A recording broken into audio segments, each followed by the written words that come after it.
They moved without warning and without mercy, their vast fleets drifting into the orbits of unsuspecting worlds like shadows passing across a dying sun. Their ships were jagged things forged for war and fear, their hulls bristling with weapons older than the empires. They destroyed whole civilizations, watched them arrive through trembling skies.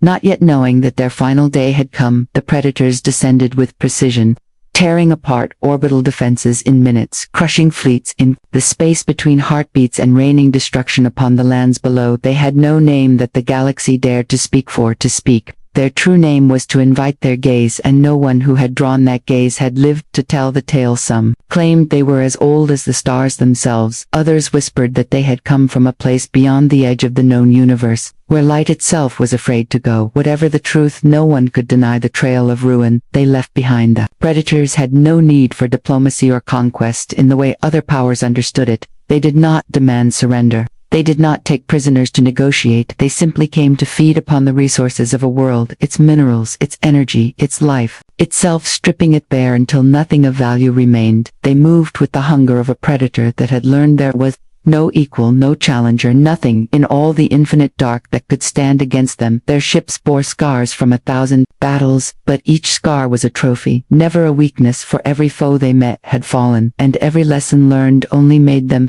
more efficient killers. In the beginning, the galaxy resisted. There were fleets, vast and proud navies, whose banners had flown for millennia, but each time the predators arrived, they learned the same truth, that courage without power was nothing in the face of such overwhelming force. And so one by one, the proud fell. The predators were patient and methodical. They hunted in patterns only they understood, striking at the strongest worlds first, so that the weaker ones would watch in horror and know that resistance was hopeless. The psychological war was as effective as their weapons, for when fear took root in the hearts of a people, their defeat was already certain. The predators traveled in silence between the stars, their ships casting long shadows across the light of distant suns. They consumed entire sectors, then moved on, leaving only drifting ruins and ghost worlds behind. Some worlds were reduced to silent wastelands, others to burning husks, and some simply vanished from all maps, as though they had never existed at all. Every culture that had faced them either perished or was erased from memory until no trace remained. The galaxy began to change in subtle ways. Trade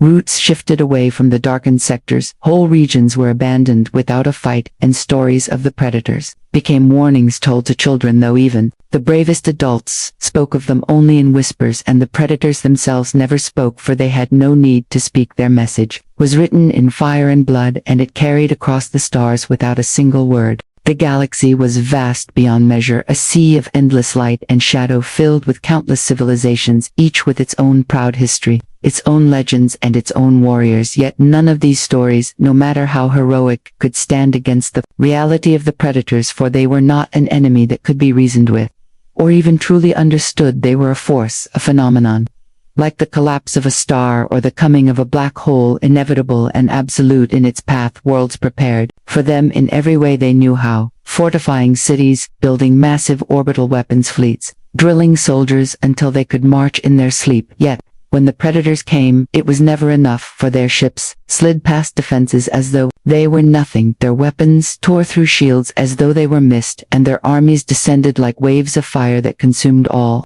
life. In time, the galaxy stopped dreaming of victory and began thinking only of survival. Some worlds buried their most precious knowledge deep underground, hoping that if they perished, their secrets might one day be found by others. Some chose to flee, abandoning their home systems entirely in the desperate hope of vanishing into the uncharted dark, where the predators might not follow. But the predators always followed, for to them the hunt was not only for sustenance but for dominance. They pursued every whisper, every trace, until they stood in the skies above those who ran, and when they struck with the same unrelenting power they brought to every battle, leaving no survivors to tell of their coming. It was said that the predators could smell the fear of a world before they arrived, that they could sense the pulse of civilizations, the way a shark senses blood in the water. Perhaps it was not fear they hunted, but defiance. For if any voice rose against them, it was swiftly silenced. This was how they ruled, not with banners or laws, but with the memory of destruction that echoed from one system to the next. Their reign was so absolute that ancient rivalries between other civilizations faded. Entire wars that had raged for centuries ended overnight as former enemies banded together, not out of hope of defeating the predators, but simply to delay the inevitable. Together, they built weapons of unimaginable scale, vast cannons capable of shattering moons, fleets armed with energy cores so volatile that to fire them meant suicide. But even these desperate measures failed, so fear became the currency of the galaxy. It was traded in every shadowed hall, whispered in every market, and carried in every glance toward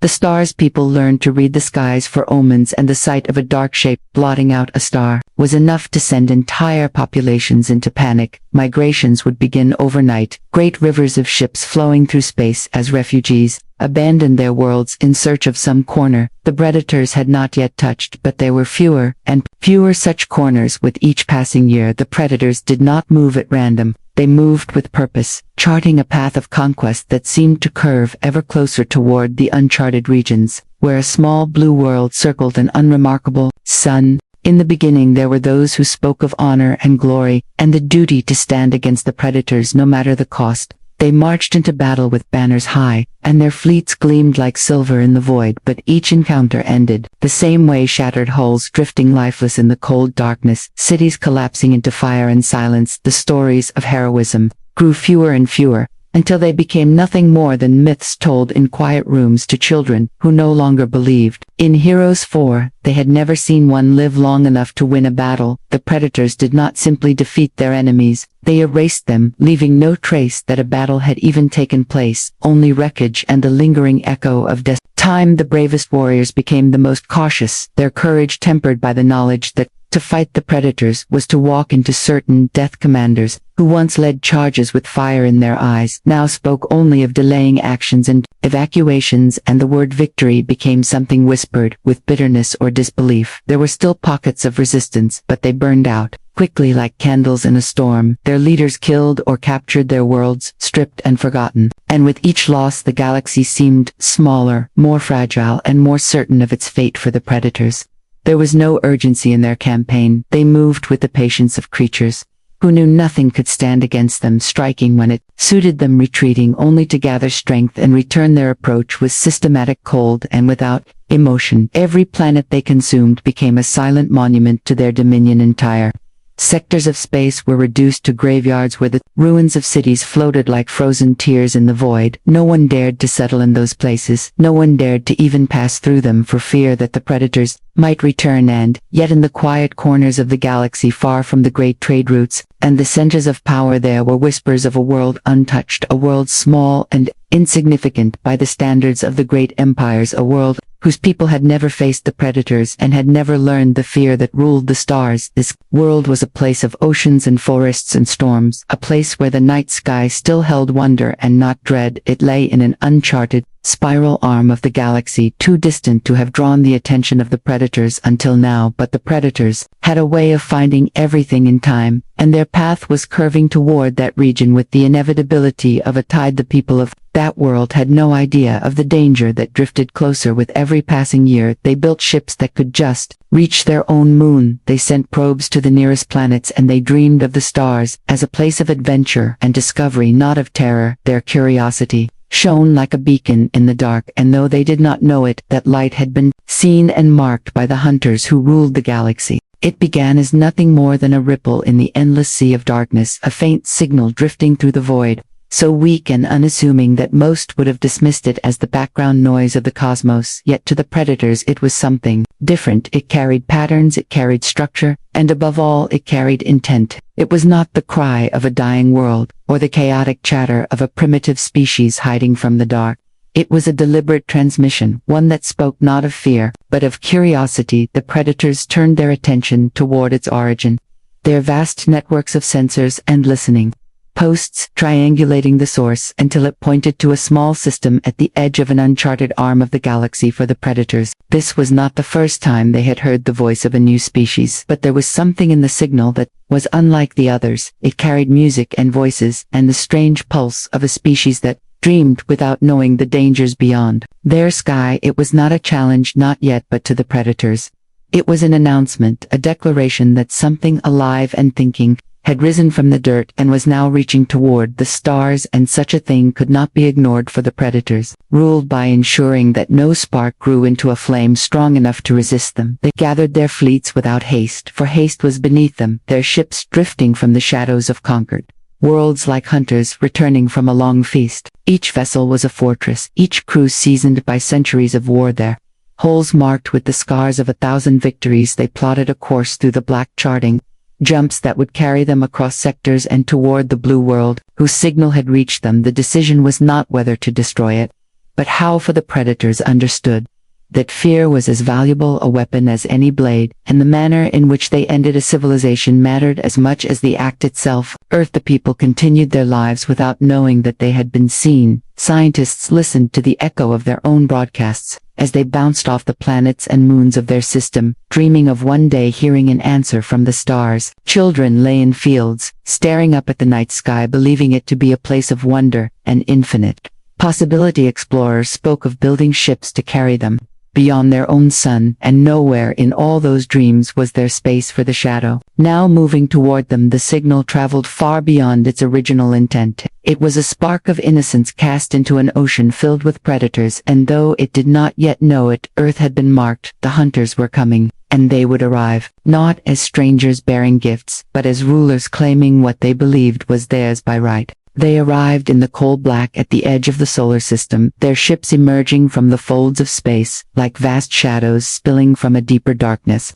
Each vessel was a monolith of jagged metal, older than the nations of Earth combined, their hulls absorbing the light of the distant sun, until they seemed to drink in the very day itself. They drifted forward in perfect silence, their movements measured like the approach of a predator, certain that the prey could neither flee nor fight back. The first human detection came from deep space observatories that noticed the strange distortion in the stars, a ripple that grew into a shape that blocked constellations as it moved. At first, the world reacted with wonder. News networks replayed grainy telescope images of the strange objects, and governments scrambled to explain what they were. Some said asteroids, others said experimental craft from rival nations, but within days the truth began to press against the edges of denial as more ships appeared and their scale became undeniable. They were not rocks, they were not human, they were something else. And they were coming closer. The predators observed without haste, their sensors sweeping across the blue planet, mapping every continent, every ocean, every city. They catalogued defenses, finding them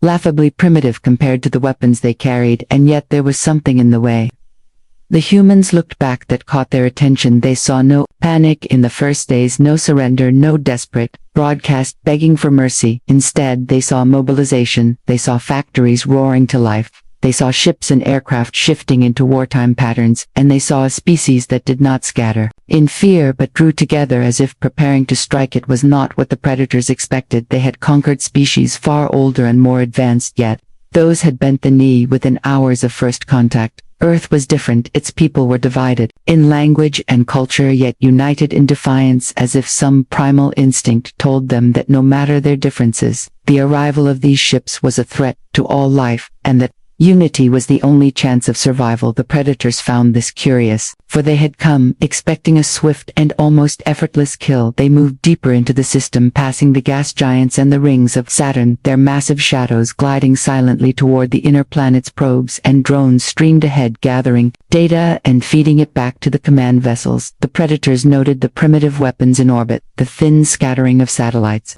the absence of deep space fleets. All of it confirmed that this would be easy, and yet some instinct older than their own empire stirred unease deep within them as they watched the humans watched them. For, in the eyes of this young world, there was no submission, only calculation, and the predators understood too late that they had been noticed not as gods descending from the heavens, but as enemies crossing into the territory of another predator. The first human warships that left Earth were not elegant creations of exploration, but weapons hastily reforged from vessels never meant to face an interstellar foe. Some were converted cargo haulers stripped to their frames and bristling with missile launchers. Others were experimental prototypes rushed from hidden hangars, where engineers worked without sleep, guided only by the knowledge that failure meant extinction. They lacked the size of the predator ships, they lacked the armor, and the centuries of refinement. But they carried something the predators had never faced before. They carried the unpredictable, Fire of human ingenuity in orbit stations that had once been symbols of cooperation became command hubs bristling with weapons. Ground-based observatories shifted from studying the stars to tracking enemy movements. Every major power contributed what it could. Factories ran day and night, pouring out weapons, drones, and new technologies that had been locked away in classified vaults for decades. The predators watched this transformation and saw what they thought were the last desperate movements of a doomed prey. They could not yet see the trap being woven around them. When the first skirmish came, it was not in the skies above Earth, but in the asteroid belt where human ships ambushed a predator scouting force. The battle was a blur of explosions and shattered rock, human vessels darting between asteroids using the terrain as cover, striking hard and vanishing before the predators could bring their superior firepower to bear. It was a tactic born from centuries of asymmetric warfare, fought on Earth itself and now adapted to the cold expanse of space. When the dust cleared to predator ships lay broken and drifting, the first losses they had suffered in generations, the news reached Earth like a spark to dry tinder.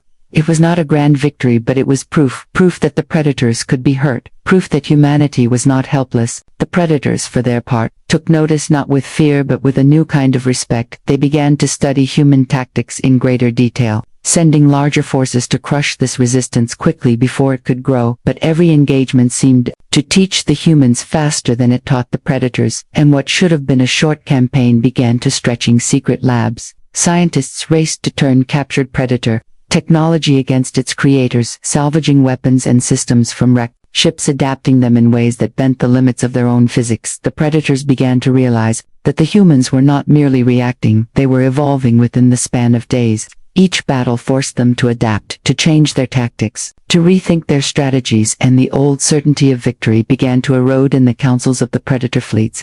There were murmurs of caution. The humans were still young, still fragile in numbers and reach, but they carried an edge that could not be measured in fleets or firepower. They carried the will to fight until nothing was left, and in the dark between the stars such a will was far more dangerous than any weapon. The war spread across the void like fire on dry grass, every encounter a test of will and wit, rather than sheer strength. For humanity knew they could not win by meeting the predators head-on. Their ships were smaller, their weapons less powerful, but their minds moved quickly, and they learned from every clash in ways the predators had never encountered before. Battles that should have been brief hunts stretched into hours and days as humans used gravity wells, asteroid fields, and electromagnetic storms to turn the battlefield into a maze where the predator's size and strength became a burden. In one engagement near the shattered remains of a dead star, human forces lured a predator fleet into the unstable gravity of the remnant. The predators pursued with confidence, certain their prey was trapped, only to find themselves caught in a carefully timed detonation of magnetic mines that dragged their largest ships into the lethal pull of the collapsed core.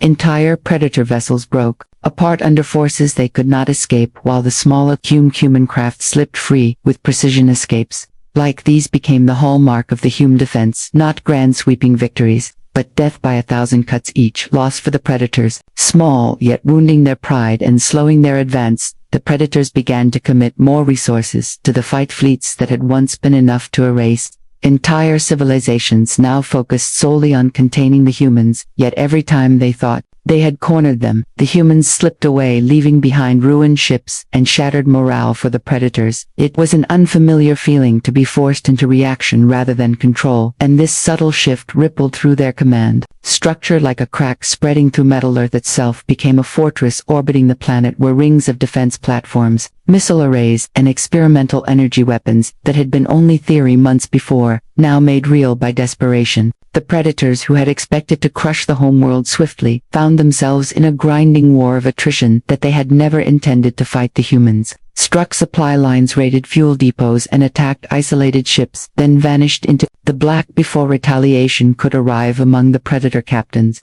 there were whispers that perhaps this prey was different, not just in will but in potential. Some argued for the total destruction of the planet to end the threat before it could grow. Others believed such an act would waste the opportunity to study a species that had defied them for so long. The debate itself was proof of the change, for never before Had they questioned the inevitability of their rule in the dark halls of their command ships, the Predators began to see patterns that troubled them. Each battle map, each report revealed not a desperate, flailing defense, but a coordinated strategy evolving at a speed that defied expectation. The humans were not just surviving, they were shaping the war, bending it to their rhythm, and every day the Predators fought them, they lost a little more of the absolute control they had once taken for granted. It happened in the shadow of a gas giant whose swirling storms blotted out the light of its distant sun. The Predators had gathered there.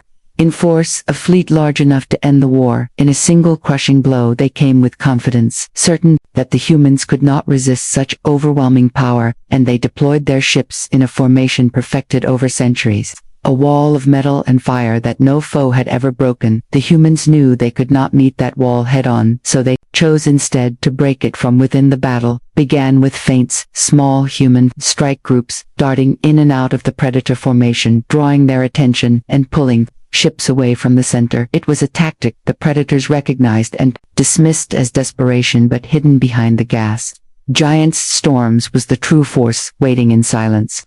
Cloaked by the electromagnetic chaos of the atmosphere, dozens of human ships, equipped with stolen Predator stealth systems and weapons built in the desperate months of war. At the signal they rose from the storms, like ghosts, and struck the heart of the Predator formation with precision that no enemy had ever achieved. Predator ships erupted in blossoms of fire as their central command vessels were torn apart before they could even call for aid. The confusion spread quickly, for their doctrine had never accounted for such an attack. They were built to crush frontal assaults, not to defend against enemies inside their own ranks. Human pilots exploited every gap, every blind spot, learned from months of hard fighting, and turned the Predators' size into a fatal disadvantage. The great warships could not maneuver fast enough. Their smaller escorts fell into chaos trying to protect them, and in the swirling wreckage human forces cut them down one by one. For the first time in living memory, the Predators sounded a retreat. It was not orderly, it was not planned, it was a desperate scramble to pull survivors from the burning debris as human forces pressed their advantage, striking at engines and weapons systems before the larger ships could escape. The retreat was broadcast across the galaxy, intercepted by civilizations that had long fought resistance. Impossible, and in that moment the legend of Predator invincibility began to die on Earth.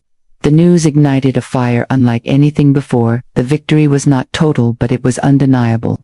A Predator fleet had been destroyed, not by chance, not by natural disaster, but by human design and execution across the planet. Factories roared louder, armies trained harder, and engineers worked with renewed purpose. For now, they knew the Predators could bleed, and if they could bleed, they could be the Predator home territories. The loss shook the foundations of their rule. Fear had always been their greatest weapon, and now it was turned against them for the first time in countless years. Their people whispered of an enemy that could not only resist but win, and in the minds of their leaders a new and dangerous thought took root, that perhaps this war was no longer the hunt they had begun, but a fight for their own survival. The retreat of the Predator fleet was not the end, it was the beginning, for humanity no longer saw themselves as defenders, clinging to survival. They had tasted victory, and with it came the realization that they could carry the fight beyond their own skies. Ships once built only to protect Earth were now fitted for long-range strikes, capable of crossing the gulf between stars.